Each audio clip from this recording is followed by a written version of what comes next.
Hi guys, welcome to Moments with Breadhead. Today we don't have any fresh fruits or vegetables. It's an off day for our partners, but we do have a lot of canned ingredients in our pantry. I know that there's a lot of stigma around using canned foods, and in general it's the best practice to go on the outside aisles of the supermarket for optimal health. Everything in the middle tends to be frozen food, junk food, sometimes it's great, but nevertheless, the things in the middle tend to be more processed, and it's always better practice to stick to the outsides where you're getting fresh fruits and vegetables so you can benefit from antioxidants and fresh vitamin C and fresh vitamins. But today we don't have that, and I want to let everyone know that if you don't have access to fresh fruits and vegetables, which is often the case, there's no stigma attached to this. It's not always easy to find fresh fruits and vegetables. It's not always within your budget to do so, and there's nothing wrong with making food from cans when you have no other option, or maybe you think it tastes better. So I know that there's a lot of people out there that it's almost like people feel bad if they use cans, and it's not necessarily a daily practice of mine, but it's possible. Canned food is almost on par with frozen food, and that's to say that during the canning or freezing process, a lot of the nutrients and vitamins end up being almost fresher than fresh produce occasionally. Frozen produce is healthier than canned produce. Canned fruits are often, a lot of salt is added. There's a lot of other things that goes into the canning process, but you still have carbs, fats, proteins, fat-soluble vitamins like A, D, E, K, and yeah, you're gonna miss out on B vitamins and vitamin C and antioxidants, but those can be supplemented with an orange, with some kale, some spinach, some collard greens, some grains have a ton of B vitamins, so it's not necessarily that it's like one or the other. You don't need to be shopping at Whole Foods and like think that that's optimal health, and you don't need to feel like you're not getting optimal health if you're using cans for the day. It's no big deal. So, a lot of talking, let's get cooking. Today I'm making chicken pot pie. I have some canned chicken, and I have 2 pie crusts that I bought at the store. I'm going to take off one of them. I'll put this one in the freezer just because when you cook pie, chicken pot pie especially, you want to start with your base being frozen. And because I didn't want to spend the money to buy more crust, it came in a 2-pack, and I'm going to defrost this one, and this is going to be the first time for me too, so we're going to see how it works together. I'm going to try to flatten it out and put it on top of the pie and create the shell for the chicken pot pie. So before I do that, I'm going to open all of these up and drain them, and then I'm going to put them all in one bowl. I'm going to use the strainer to drain the vegetables and any other liquids that's found in the cans, and I will put everything in this bowl, and I'll be right back. For those of you who aren't familiar with cans, many of them have like a tab opening, like a soda can, and others, a standard can will need a can opener. This looks a lot different for a lot of different people. A can opener, any can opener will do. So I'll be back when everything's in the bowl. Okay, so we're back. So I took a strainer and I just poured the soups into the bowl, and then I strained all of the vegetables and the potatoes and everything else, and I'm just going to mix it now. Before I start, I'm going to clear this after. I'll just give you a quick tip at home. When you are using cans and you take the lid off of the can, you know, most people would just throw both of these things in the trash separately, but it is really good practice to just put the lid back in the can. That way, if you are like, you know, if your garbage bag is full, the lid isn't like a weird blade like ready to pop out and like cut open your garbage bag or cut open your fingers. So just an FYI, it's always better to put the lid in the can. I'll set that aside, and I'm just going to mix this up. So the soup is probably really salted, and so I'm not adding any extra salt, and I'm not adding really any extra flavors to this. I'm just going to mix it up. Just simple mixing. And then I think I'll add a little pepper. Okay, so once I've mixed that, I'm just going to add a little bit of pepper.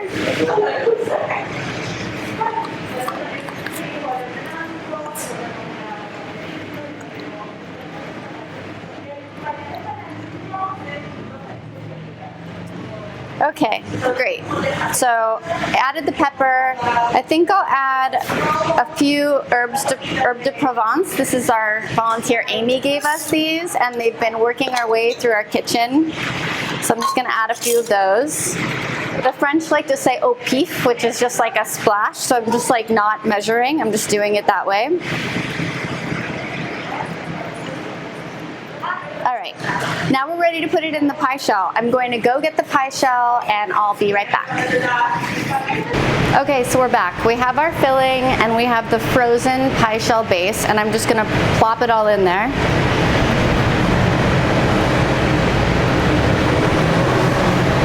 Now, of course, you chicken pot pie diehards will not agree with making such a simple chicken pot pie, but as I said, healthy food does not always look like a magazine. Healthy food does not always have to be organic. It does not always have to be fresh. Healthy food, part of food literacy is cooking, learning how to cook, using it to do anything for yourself in the kitchen. So just because you might not have access to fresh fruits and vegetables does not mean that you don't have the right to cook something delicious. And we're gonna see how this is, but I think it's gonna be pretty good. Okay, so I've kind of like put it all in a mound, and now I've actually never done this, but we're gonna do it together. I'm gonna set this aside over here, and then I just have a piece of parchment paper and like one of those plastic cutting boards just to make it easier. And this has been defrosting. It might break, it might crack. It doesn't really matter because it might not be beautiful on top, but this is going to be the baked top of the shell, and we are going to score this, which means we're going to take a knife and we're going to create an opening so the steam can escape. So it doesn't really matter. It doesn't have to be perfect either. So I'm just going to like plop it upside down, and I'm going to try to just flatten it out. And it's funny because usually we'd spend a lot of time scoring the edges and making like that beautiful pie edge, but it's kind of already done for us, so we'll see. We'll see what happens. But it's way better than spending extra money on another flat pie crust when you can just use the double side, so I don't really see the point in doing that. Okay, so we have our pie. And I don't even think I need this parchment paper. I'm just gonna flip it back over. And I'm gonna press it down. I'm gonna press it down on top.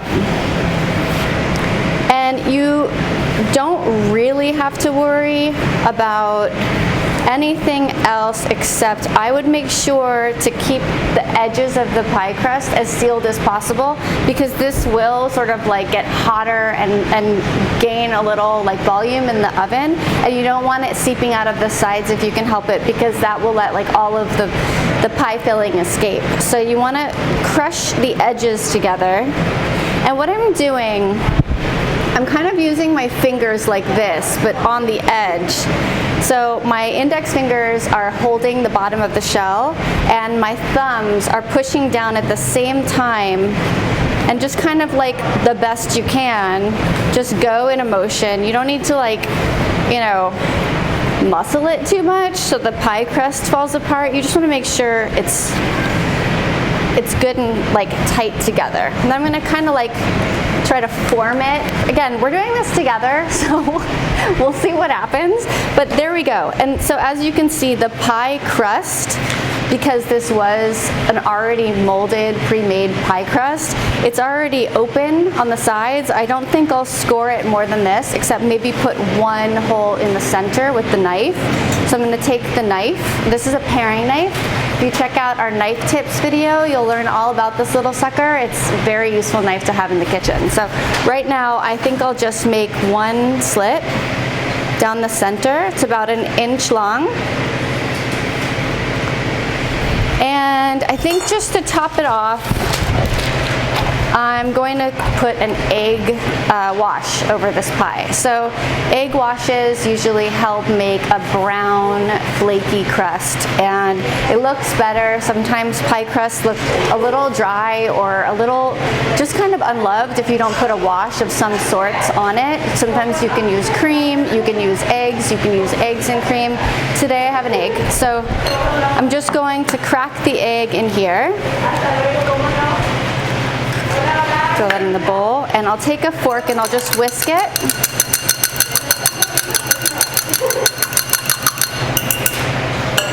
And then with a pastry brush, I'm just going to brush the pie, the top of the pie crust. So it's kind of like a goopy thing, and it doesn't need to be perfect. And even if there's more pieces of the yolk on like certain areas, you'll be surprised it all kinds of ends up looking homogeneous anyway, and it looks good in the end.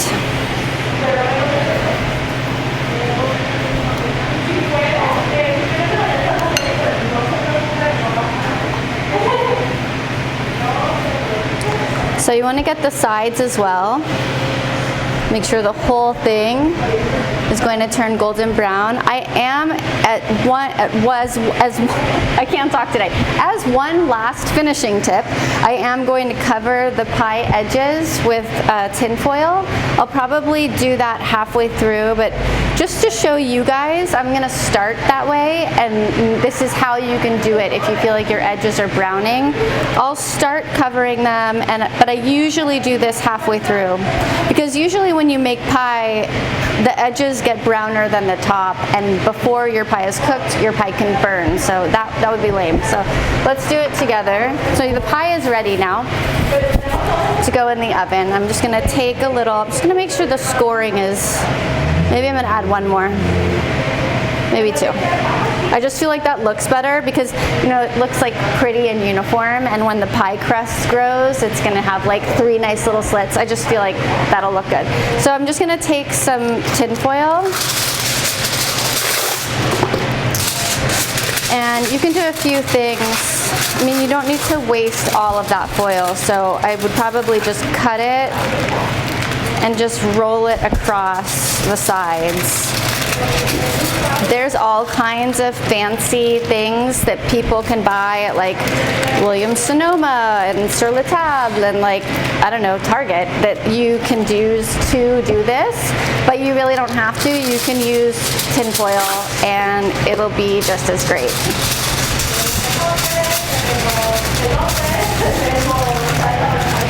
The nice thing about buying the ones at the store is that you don't waste tin foil and you can reuse them, but they are like pretty costly. So if you don't have it, it doesn't matter. So there you go. There's our pie. It took us about 10 minutes to really prepare this, even less. I'm going to pop it in the oven. I've preheated the oven at 375, and we're going to bake it for about an hour, and we will see you in a minute. Okay guys, we're back. So this has been cooking in the oven for an hour. It really was exactly an hour, and it's golden brown and it's ready. So if you don't have a surface, a countertop that can withstand high heat, I would recommend putting an oven mitt, a piece of wood, a leftover tile, a cutting board, anything on your countertop to prevent the countertop from being damaged. But this countertop can handle it, so I'm just going to slide it down, and then we'll take off the edges that we use to protect our little sides. Oh, they're a little bit stuck. So this really did work. I did this in the beginning. Usually I do this at the end, and I'm realizing that this is a way better way of doing this. So you don't have to fight with something while it's already hot, and it's all the same color. And it's golden brown and delicious. So there is our chicken pot pie made with canned ingredients. I'm sure it's going to be good. We'll taste it in a minute. It's probably scalding hot. But just so you guys remember, there's no shame in using canned ingredients if you can't find fresh. It's still food. It's still delicious. And no one knows that you didn't make this in from some special store. Oh, that's telling me the pie's ready. So we'll be back to taste it, but I hope you enjoy. Okay, so we're back. We're gonna cut it open, we'll plate it, and I'm gonna eat it for lunch. So I'm just gonna cut it like that. When you're cutting pie, you just wanna make sure that you cut down firm enough to cut the bottom crust, so when you take your spatula, it doesn't all fall apart.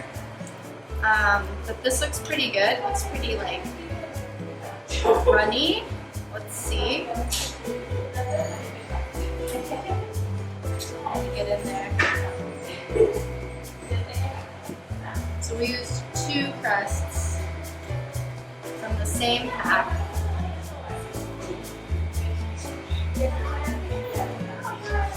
And here we go.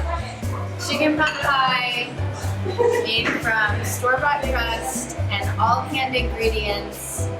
It looks really good, quite honestly. It tastes great. I hope you enjoyed these moments with Redhead, and I hope you enjoyed today's recipe.